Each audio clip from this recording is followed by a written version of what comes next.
Hello everyone, welcome back to my channel Aparna Roy blog. আমার কাছের এবং দূরের সকল বন্ধুরা কেমন আছো? আশা করি যে যেখান থেকে আজকের ভিডিওটি দেখছো সকলে ভালো আছো এবং সুস্থ আছো।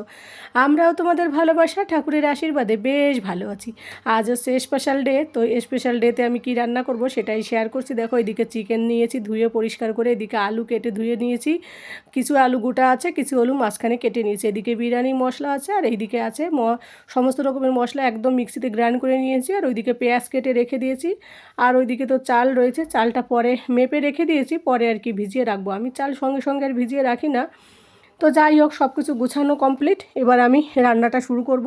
প্রথমেই কড়াইতে দেখো সর্ষের তেল দিয়ে দেবো অনেকটা পরিমাণে, প্রায় 200 থেকে 250 গ্রামের মতো সর্ষের তেল দিয়েছি। কেন কি এই 800 গ্রামের মতো পেঁয়াজ ভাজতে অনেকটা সময়ও লাগবে বেরেস্তা বানাতে। তার আগে আমি আলুগুলোকে একটু ভেজে তুলে নিয়ে নেবো। আর এই শীতের দিনে নতুন নতুন আলু খেতে কিন্তু দারুণ লাগে, জমে যায়। তো বড় বড় আলু ছিল, কিছু ছোট ছোট বাচ্চা আলু ছিল, ভাবলাম এদেরকে রেখে দেবো, কিসের জন্য, এদেরকেও দিয়ে দিই, খেতে বেশ মজাই হবে। আর বিরিয়ানির আলু খেতে কিন্তু মজাদারই লাগে। তোমরা কারা কারা আমার মতো বিরিয়ানির আলু খেতে পাগল একটু অবশ্যই কমেন্ট করে জানিও। তো যাই হোক, আলুটা কিন্তু একটু লাল লাল করে ফ্রাই করে নেবো। আর তোমরা তো সকলেই জানো, রান্না করতে গেলে সকলেই আমরা কম বেশি আলুটা ভালো করে ফ্রাই করে নিই, তাহলে কিন্তু আলুর ভক্ত যারা আমরা, আলু খেতে ভীষণ পছন্দ করি, তাদের কাছে কিন্তু আরও সুন্দর লাগে, আরও টেস্টি লাগে। তো দেখো, আলুগুলো ফ্রাই হয়ে গেল। এবার আমি আলুগুলোকে তুলে নেব, তুলে যে পেঁয়াজগুলো কেটে রেখেছি বেরেস্তা বানানোর জন্য, ওর জন্য বেরেস্তাগুলো বানাবো। তবে পেঁয়াজটা আমি একবারে দেবো না, হাফ হাফ করে ফ্রাই করে নেব। তার আগে দেখো, আলুগুলোকে একটু একটু করে তুলে নিই।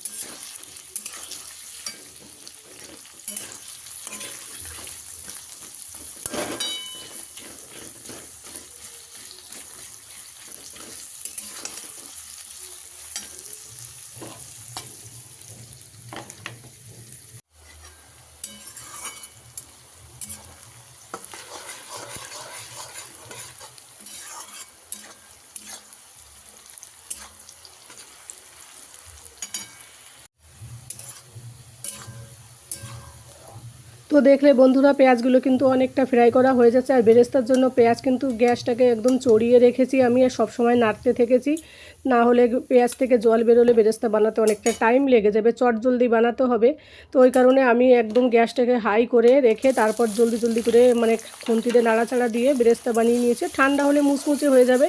তবে লাস্টের দিকে একটু গ্যাসটাকে স্লো করে দিলাম, তারপরে দ্বিতীয় পার্টটা আর কি, যেগুলো ছিল আর কি, সেগুলো দিয়ে দিলাম। দিয়ে দেখো, পেঁয়াজটাকে একদম সরিয়ে রেখেছি ফার্স্টেরগুলো, সেটাও মুচমুচে হয়ে গেছে। তারপর যে অবশিষ্ট তেল ছিল, সেই তেলের পরে কিন্তু আমি ফোড়নটা দিয়ে দিলাম। তেজপাতা, শুকনো লঙ্কা, গোটা জিরে, দারচিনি, লং, গোলমরিচ সব কিছু দিয়ে ফোড়ন দিলাম। ফোড়নটা ভালো করে যখন একটু ফুটবে, তখন আমি মশলাটাকে ঢেলে দেবো। যেহেতু বিরিয়ানি রান্না করব, ঝোল আর সেরকম দেবো না মাংসে, ওই কারণে মশলাটাকেও খুব একটা ফ্রাই করব না। অনেকে দেখি বিরিয়ানি রান্না করতে গেলে ম্যাগনেট করে রেখে দেয়, আমার আর টাইম নেই আজকে, যদিও আমি ম্যাগনেট করি খুবই কম। আর আমি কিন্তু টক দই ছাড়াই কিন্তু এই বিরিয়ানিটা রান্না করব বন্ধুরা। তো অনেকে বলে টক দই ছাড়া রান্না সম্ভব না, কিন্তু আমি দেখো রান্না করি।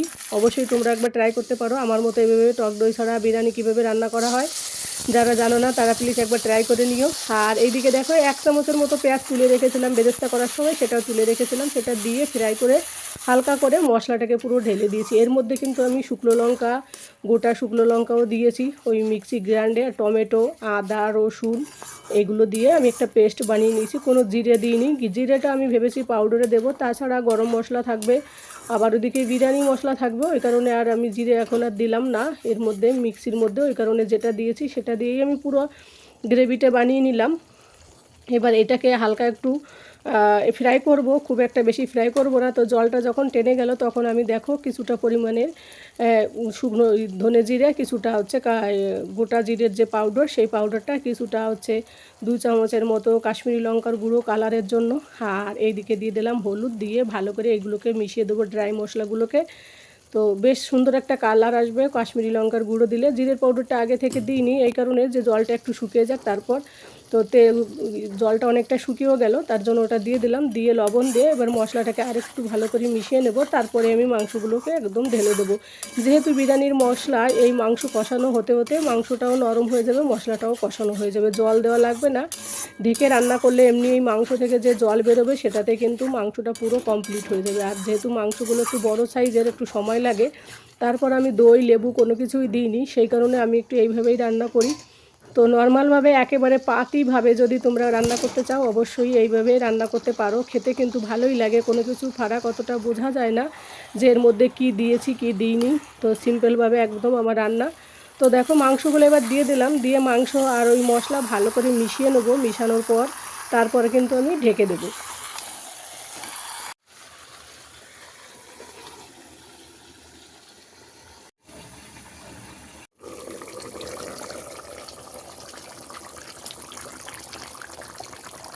এদিকে দেখো বন্ধুরা, মাংস মশলার সঙ্গে মিশিয়ে ঢেকে রেখেছিলাম, তারপরে দেখো কতটা জল বেরিয়েছে। এবার তারপরে ভিতর নিচের দিকে লেগে না যায় তার জন্য একটু এদিক ওদিক করে দেবো, উল্টে পাল্টিয়ে।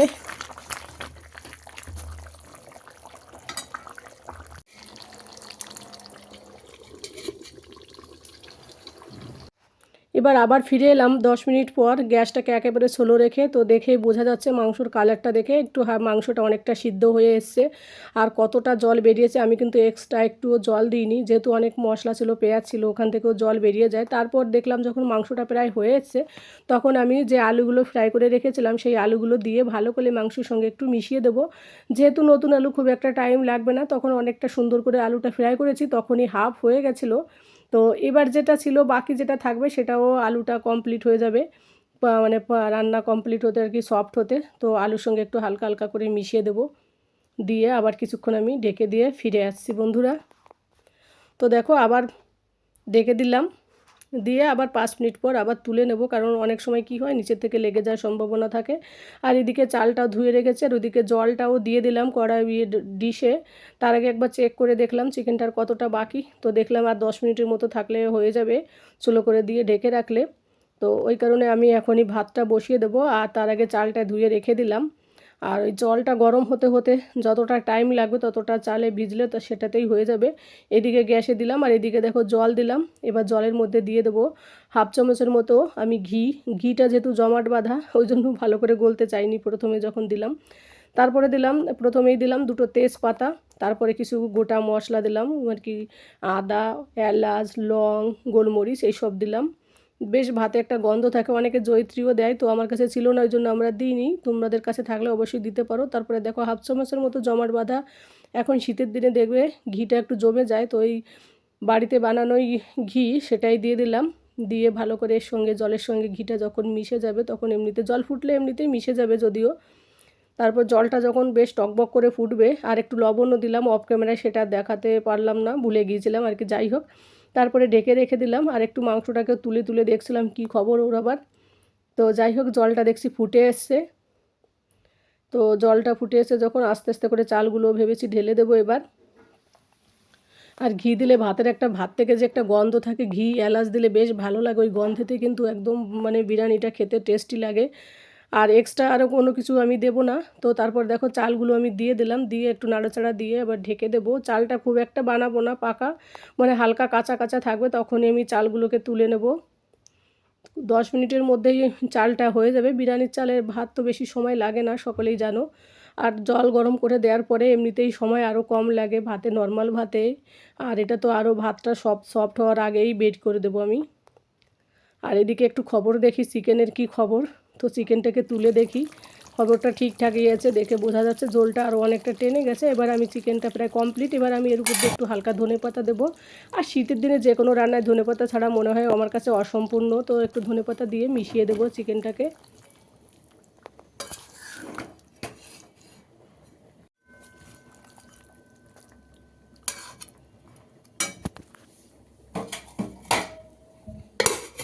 তারপর বন্ধুরা এদিকে ভাতটা হয়ে গেল, ভাতটাকে তুলে নিলাম, তুলে নিয়ে একটা ঝাঁঝরিতে যা মানে জল ঝরার জন্য রেখে দিলাম। দিয়ে তারপরে প্যান কড়াইতে 1 চামচের মতো, 1 চামচেরও হাফের থেকেও কম ঘি দিয়ে ব্রাশ করে নেবো বেশ ভালো করে কড়াইয়ের উপরে, প্যান কড়াইয়ের উপরে। তোমাদের বাড়িতে যদি হাঁড়ি পাতিল কোনো কিছু থাকে সেটাই করতে পারো। আমার কাছে ছোটো, যেহেতু আমার চাল খুব একটা না, ভাত ওই কারণে যে কড়াই রেখেছি কড়াইতেই আমার হয়ে যাবে, প্যান কড়াইতে ঢাকনা সমেত। আর এদিকে গরম মশলা, বিরিয়ানির মশলাটাও কেটে বাটিতে করে রেখে দিয়েছি। তো তারপরে আমি ভাতগুলো এক 2-3 লেয়ার করে দেবে, যদি বেশি হয় তো আমার বেশি একটা না 2 লেয়ার করে দিলেই হয়ে যাবে। প্রথমে ভাতগুলোকে ছড়িয়ে দিলাম, ভাত দেওয়ার পরেই কিন্তু গরম মশলাটা মানে বিরিয়ানি মশলাটা দেওয়া উচিত, কিন্তু তার আগেই আমি ভুল করে চিকেনটাকে দিয়ে দিলাম। তো যাই হোক উপর দিয়ে দেবো, কোনো অসুবিধা হবে না। যখন মিশিয়ে দেবো এরপরে যখন গামলায় নামিয়ে তখন আবার সব ঠিক হয়ে যাবে। আর প্রথমেই কিন্তু বিরিয়ানি রান্না করতে গিয়ে প্রথমেই মিশানোর সময় কিন্তু ঝোলটা দেবে না, কারণ ঝোলটা তাহলে একদম নিচে গিয়ে আরও উপরের থেকে জমা হবে।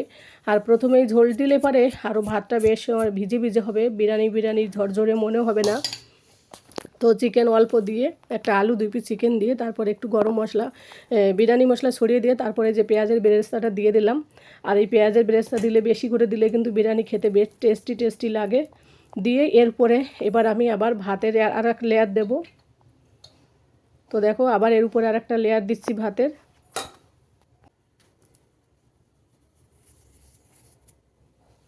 পরের লেয়ারে আমি একটু প্রথমের দিকেই বিরিয়ানি মশলাটা ছড়িয়ে দিলাম, যেহেতু ফার্স্টবারে মনে ছিল না। একা একা সব কিছু করতে গেলে একটুখানি দেখবে এইটা করার সময় না 2-3 জন থাকলে বেশ ভালো হয়, মনে থাকে না অনেক সময় সব কিছু করতে। তো তারপরে বিরিয়ানি মশলা দেওয়ার পর তারপর উপর দেবো একটু পেঁয়াজ দিয়ে দিলাম, দিয়ে এবার আমি চিকেনটাকে দেব। এবার একটুখানি ঝোল দেব, যেহেতু লাস্টের দিকে দিলে কি হয় একেবারে নিচে গিয়ে জমা হয় আর উপরের থেকে আরও দেওয়া হয়, তো বেশি হয় ওই কারণে।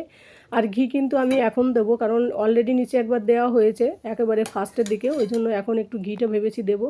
তো একটু ঝোলও দিয়ে দিলাম সাইডে, যাতে ভাতটা একটু ভিজে থাকে। তারপরে ভাত দিয়ে ওই চিকেনের উপরে ভাত দিয়ে বেশ সুন্দর করে ঢেকে দেবো। দেখো ভাত দিয়ে ঢেকে দিয়েছি। এবার আমি এইটুকু শুধু ঘি দেবো, খুব একটা ঘি দেবো না। আর দেখবে বেশি ঘি দিলে খেতেও অতটা মজা লাগে না, একদম তেল চিপচিপে থাকে। তার উপরে একটুখানি গরম মশলা বারবার বলছি বিরিয়ানি মশলা দিয়ে দেবো। আর তারপরে অফ ক্যামেরায় আমি একটু মানে ব্ল্যাক পেপার আর কি, কালো মরিচের গুঁড়ো দিয়েছিলাম। আর এই দেখো প্রথমে একটা রুটি ভাজা দিয়েছি তাওয়া, তার উপরে কিন্তু কড়াইটা বসিয়েছি। ফার্স্টের দিকে তাওয়াটা গরম করার জন্য গ্যাসটাকে চড়িয়ে দিয়ে তারপরে লো করে দিয়েছিলাম। আর এই দেখো হালকা একটুখানি কালো মানে লঙ্কার গুঁড়ো দিয়ে দিয়েছিলাম, কালো মরিচের গুঁড়ো, গোলমরিচের গুঁড়ো যেটা বলে। আর এদিকে যে পাত্রে নামাবো 10 মিনিট পরে ফিরে এলাম, সেই পাত্রে যে সম্পূর্ণ ভাতগুলো ঢেলে দিলাম, দিয়ে একটু হালকা মিশিয়ে দেবো। একদম ঝরঝরে ভাত হয়েছে। আর এরকম বিরিয়ানি মশলা থাকলে দুপুরের দিনে বা ধোয়া ওঠা বিরিয়ানি খেতে যা দারুণ লাগে, দারুণ। তারপর আমার আজকে স্পেশাল দিন, কী দিন সেটা পরবর্তী ভিডিওতে অবশ্যই শেয়ার করব। তো বন্ধুরা আজকের আমার এই বিরিয়ানি রেসিপিটি তোমাদের কাছে কেমন লাগলো, ব্লগ ভিডিও শেয়ার না করে আজকে রেসিপি শেয়ার করলাম। আমার খুবই ফেভারিট খাবার, তাই ভাবলাম তোমাদের সঙ্গে শেয়ার করি। তো কেমন লাগলো আজকের আমার এই রেসিপি অবশ্যই কমেন্ট করে জানিও। আর যে যেখান থেকে ভিডিওটি দেখছো সকলে ভালো থাকো, সুস্থ থাকো এবং সাবধানে থাকো। দেখা হবে অবশ্যই তোমাদের সঙ্গে পরবর্তী সুন্দর একটা ব্লগ ভিডিওতে। তো সকলের শুভকামনায় আজ এই পর্যন্তই, tata, bye bye, good night.